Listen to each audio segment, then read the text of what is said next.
जे परेशानियां दी गिच्ची मरोड़ के जमीन च परेशानियां दफन करना चाहते हो, जे चाहते हो तुसी जिस गली चो लंघो उस गली च परेशानी पैर ना पाए, जिस घर च वसो उस घर च परेशानी पैर ना पाए, फिर मेरे वीरियो दूसरा काम इधर वेखो, मैं गल मुकान लगा दे। फिर दूसरा काम मेरे मुसलमान परेशान क्यों? इबादत चोर बन गया है। मुसलमान परेशान क्यों? दूसरी वजह जरा तवज्जो ना सुनने आ जे।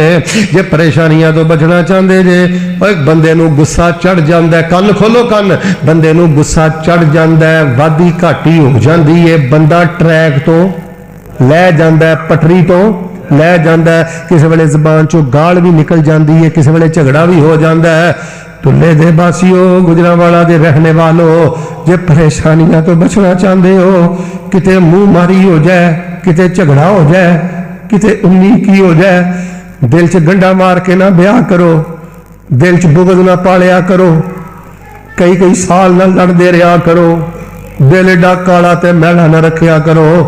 अल्लाह फरमाते ने मेरे बंदे वादा घाटा हो जाए, दिलों मका के दिल साफ कर दिया कर, मैं तेनों खुशियां दे सारे खजाने अता कर दियागा।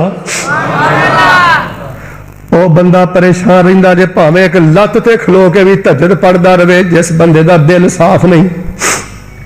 यार ठीक है, मिसाल के तौर पर कारी साहब नूं मेरा मजाज पसंद नहीं ना, मेरे नाल कता तलकी ना करन, मैनूं जे डेली फोन करते हैं कर मैनूं हफ्ते बाद कर लैन, महीने बाद कर लैन, 6 महीने बाद कर लैन, साल बाद मैं गुजरांवाले जलसे ते आवां, मैनूं उत्थे बफा पा के मिल लैन। जिहदा तुहानूं मजाज पसंद नहीं, तबीयत पसंद नहीं, उहदे नाल कता रहमी नहीं करनी, कता तलकी नहीं करनी, तलकात महदूद कर लो। की कर लो? महदूद कर लो, थोड़ा मिल लो। लेकिन यार किसी दे पिछे ही पै जाना, ओदियां गीबतां, ओदे खिलाफ प्रोपोगंडे, ओदे खिलाफ हसल दियां चालां, 24 घंटे ओदी इज्जत दे पर पै।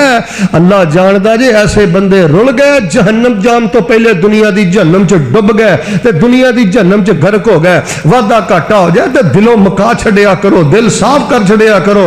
आओ लोगों, मैं जिहड़ी गल करनी चाहना, तवज्जो रखियो। आ सोने दे पानी दा जुमला लिखना मेरे वीरियो, जो खुशियां तो बचना चाहते हो, औलाद दे मामले अंदर हजरत याकूब बन जाओ ते भरावां दे मामले अंदर हजरत यूसुफ बन जाओ। हजरत याकूब अलैहिस्सलातु वस्सलाम नूं तरा पुत्रा ने की आख्या सी? सुनियो, पुत्र आंदे ने अब्बू या अबाना, अब्बा जी साडे को गलती हो गई, असीं यूसुफ नूं खोज छुटिया। तवज्जो रखना। ते हजरत याकूब आंदे ने पुत्रो तुहानूं मैं भी माफ कीता।